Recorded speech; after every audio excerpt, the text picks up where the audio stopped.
anjing. Anjing ini ada sedikit perbezaan pendapat. Sebab itu dalam bab fiqh, anjing ini ada 3 pendapat. Satu pendapat mengatakan anjing tak boleh kita makan, tak boleh kita sentuh. Dan satu lagi golongan ulama berpendapat bahawa anjing tak boleh kita makan dan anjing ini boleh kita sentuh ketika bulunya dalam keadaan kering. Tapi kalau bulunya dalam keadaan basah, kita tak boleh nak sentuh. Satu lagi pendapat ulama mengatakan bahawa anjing tak boleh kita makan, cuma bahagian yang tak boleh disentuh ialah air liur dia ataupun hingus yang keluar daripada hidung dia. Itu bahagian yang tak boleh sentuh. Nampak tak ada perbezaan pendapat berkaitan dengan perkara anjing ini?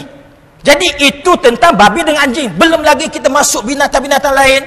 Umpamanya biawak tak boleh kita makan, boleh kita sentuh. Ular tak boleh kita makan, boleh kita sentuh. Harimau tak boleh kita makan, boleh kita sentuh. Pernah tak kita sentuh harimau? Gajah pula macam mana, tuan-tuan dan puan? Saya nak tanya, boleh tak kita orang Islam ni makan gajah? Ustaz macam mana? Boleh tak makan gajah? Dia senyum je. Kalau senyum ni kita faham-faham je lah. Jadi tetap gajah ni pun kita kena rujuk pada beberapa mazhab, di mana kalau ada di antara kita ni jawab kita umat Islam tak boleh makan gajah, betul. Kalau ada orang jawab boleh makan gajah pun betul. Sebab kalau ikut mazhab Syafi'i tu, Imam Syafi'i kata kita orang Islam tak boleh makan gajah. Sebab gajah ni dia ada taring. Termasuk dan taring yang ada pada gajah itu bersifat membunuh, iaitu ketika gajah naik minyak ataupun naik angin. Sebab itulah kita tak boleh makan gajah. Tapi ikut Imam Malik pula, mazhab Maliki, dia kata kita orang Islam ni boleh makan gajah. Cuma kalau kita nak makan gajah, kita kena sembelih gajah terlebih dahulu. Boleh tak kita sembelih gajah? Lembu pun 4 orang kita tak boleh nak pegang, ini pula nak pegang seorang-seorang gajah itu. Sebab itulah hukum dia lebih berat mengatakan kita tak boleh nak makan gajah. Nampak tak ilmu itu penting? Sebab itulah kita mesti menguasai ilmu. Itu potensi yang pertama. Potensi yang kedua pula ialah bila kita bercakap tentang bab-bab yang berkaitan dengan fiqh ni, di mana ini mengingatkan saya kepada satu peristiwa, iaitu pada akhir tahun lepas saya pergi berceramah dekat Perlis, di mana bekas mufti Perlis itu telah mengeluarkan satu fatwa bahawa selepas kita bersolat kita berdoa. Dan bila kita berdoa, kita tak boleh nak sapu muka kita. Kalau kita sapu muka kita tu, orang itu boleh sesat. Orang itu boleh terkeluar daripada akidah Islamiah. Jadi saya pun terfikir, takkan sapu muka tu boleh rosak dari segi akidah? Benda itu kan furuk. Kalau lepas kita berdoa tu, nak sapu boleh. Tak mau sapu pun tak jadi masalah. Nak sapu tiang pun lagi tak ada masalah.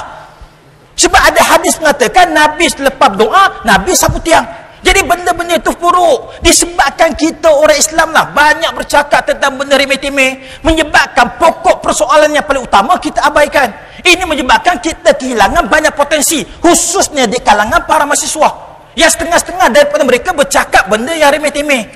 Sebab itulah alhamdulillah, akhirnya umat Islam sudah boleh faham bahawa usaha daripada Persatuan Cina Muslim Malaysia untuk melihat pembinaan satu masjid Cina semakin hampir menjadi realiti.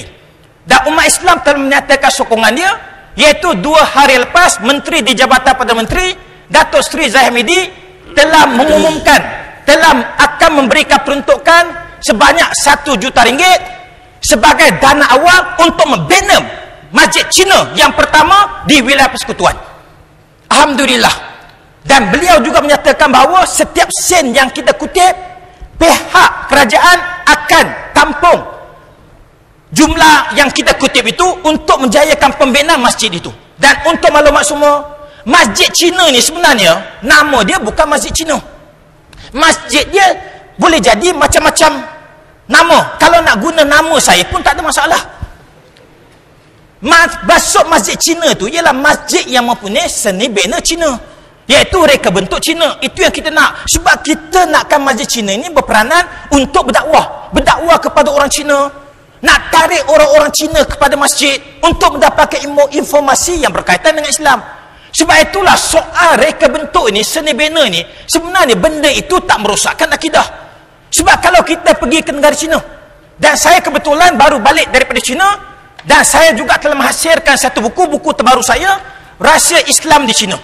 Alhamdulillah, buku ini dah masuk cetakan yang ketiga, dan cuma saya nak tunjuk, minta kamera fokus. ada 2 kamera.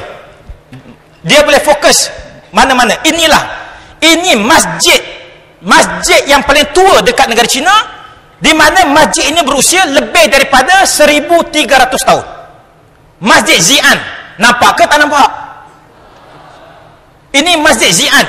Dan kita tengok masjid ini masih kukuh, masih dijaga dengan baik, masih digunakan sampai ke hari ini untuk umat Islam bersolat. Dan ini semua masjid. Tapi kalau kita tengok itu sebiji macam tokong. Sebenarnya bukan tokong. Sebab masjid dekat China itu tak ada kubah.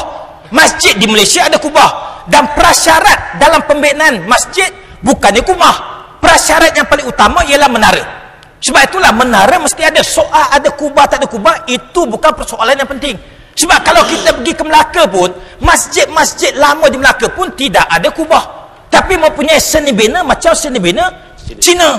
Sebab itulah penumpuan yang saya hormati sekalian. Dan kubah ini sebenarnya bukan berasal daripada budaya Arab. Kubah ini bukan berasal daripada budaya Turki. Kubah ini sebenarnya berasal daripada budaya India. Iaitu sewaktu pemerintahan kerajaan Mogol di Islam di negara India selama lebih daripada 300 tahun. Kerajaan Mogol Islam di India. Dan kalau kita tengok bentuk kubah itu sendiri, kubah itu dia punya bentuk dia menyerupai bawang besar. Sebab orang India kuat makan bawang. Masakan India banyak pakai bawang. Sebab itulah tuan-tuan puan yang saya hormati sekalian. Dan benda-benda itu boleh kita kompromi. Sebab itulah mahasiswa ni kalau nak membina potensi dia untuk menyampaikan Islam, untuk mempertahankan hak Islam, untuk memastikan Islam terus terbela dan dapat diterima oleh masyarakat non-Muslim lain, maka kita kena memahami prinsip asas dalam ilmu Islam, termasuk juga ilmu-ilmu yang kita kuasai. Sedikit lagi tuan-tuan dan puan. Sebab saya ni datang jauh. Saya drive hampir 4 jam untuk sampai ke sini. Tapi kalau cakap sekadar 15 minit mungkin tak berbaloi. Sekejap je. Sebab benda itu ilmu. Dan sewaktu saya dekat Beijing tu, saya duduk dekat sana selama 1 minggu. Saya pergi seorang-seorang. Saja nak berjalan dekat sana, saya banyak pakai public transport dia. Dan semasa dekat Beijing tu, baru 1 kali saya makan nasi. Bukan 1 hari makan nasi, 1 kali makan nasi. Rupa-rupanya, orang Cina dekat negara Cina jarang makan nasi. Mereka makan mie, makan pau, makan makanan yang diperbuat daripada tepung. Termasuk juga umat Islam dekat negara Cina. Mereka pun jarang makan nasi. Boleh katakan 2 minggu sekali makan nasi, kadang-kadang 1 bulan sekali makan nasi. Dan mereka banyak makan nan. Tuan-tuan puan biasa tak makan nan. Biasa tak makan nan. Kalau kita pergi ke kedai mamak, kita biasa akan order roti nan. Nan ini sebenarnya dalam bahasa Urdu, maksudnya roti. Pasal apa kita pergi order roti nan? Bermakna roti-roti. Kalau saya jadi mamak, saya bagi 2 biji roti biar pada muka. Dan ini nan, minta fokus. Ini nan. Ini roti yang dimakan oleh umat Islam dekat negara Cina. Dan dekat sana pun mereka banyak makan kambing. Bermakna saya tunjukkan di sini, kalau kita pergi berjalan, kita pergi Mekah, kita pergi Mesir, kita pergi US, kita pergi mana-mana itu, kita ambil kesempatan untuk menuntut ilmu. Kita kena cari hikmah di sebalik cara hidup satu-satu bangsa, satu-satu masyarakat. Banyak benda yang boleh kita pelajari.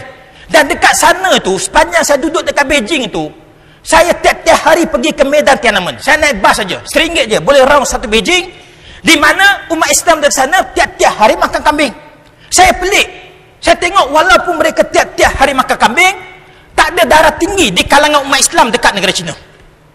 Dan masa saya dekat Mekah tahun lepas, saya pergi buat umrah atas jemputan kerajaan Arab Saudi, di mana kami duduk dekat istana di Madinah, di Mekah duduk di istana, Riyadh duduk di istana, Jeddah duduk di istana, dan kami dilayan macam VVIP. Tiap-tiap hari kami dibagi makan macam raja-raja Arab makan.